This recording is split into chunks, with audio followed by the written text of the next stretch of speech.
दक्ष news, सामान्यांच्या हक्कासाठी नेहमी दक्ष.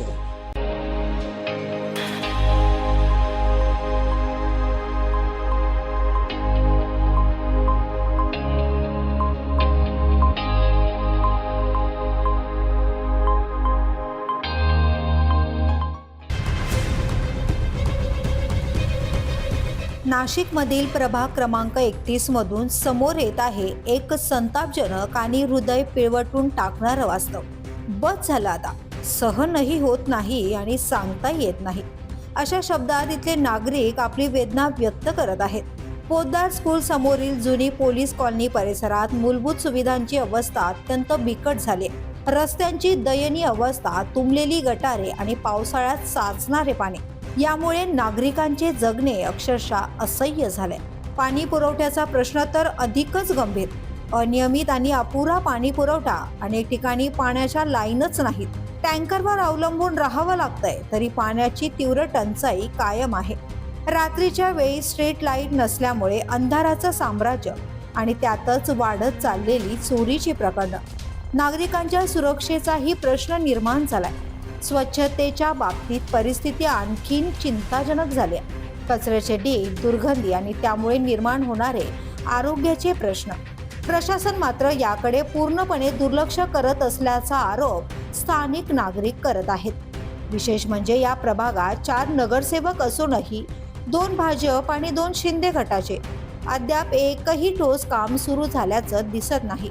फक्त आश्वासनांचा पाऊस, पण प्रत्यक्षात काहीच काम नाही, अशी संतप्त प्रतिक्रिया नागरिकांकडून व्यक्त होते.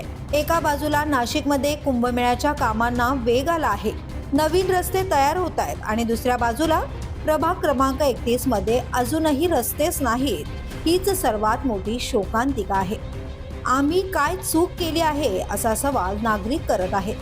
महानगरपालिकेचे सर्व कर भरतो, तरीही मूलभूत सुविधांपासून वंचित का, असा थेट प्रश्न प्रशासनाला विचारला जातोय. आता मात्र संयमाचा बांध फुटण्याच्या मार्गावर आहे.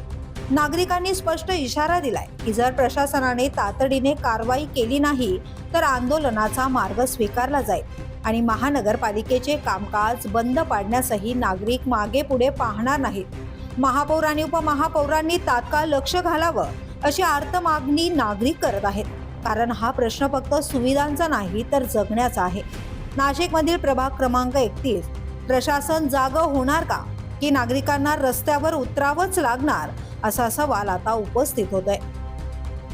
विजय बागुल, दक्ष न्यूज, नाशिक. कुष्ठरोग हा शाप नाही तर एक उपचार योग्य आजार आहे. मायकोबॅक्टेरियम लॅप्रे जीवाणूमुळे होणारा हा जुनाट संसर्गजन्य रोग त्वचा, मज्जातंतू आणि नाकाच्या आतील त्वचेवर परिणाम करतो. सुन्नपणा, फिकट पॅचेस, बोटे वाकडी होणे किंवा नाक चोंदणे ही त्याची लक्षणे आहेत. संसर्ग झाल्यानंतर लक्षणे दिसायला 5 ते 20 वर्ष लागू शकतात, पण घाबरण्याचं कारण नाही. मल्टी ड्रग थेरपीने हा रोग पूर्णपणे बरा होऊ शकतो. म्हणूनच वेळेवर निदान करा, उपचार घ्या आणि जागरूकता पसरवा. सार्वजनिक आरोग्य विभाग, नाशिक महानगरपालिका द्वारे जनहितार्थ प्रसारित.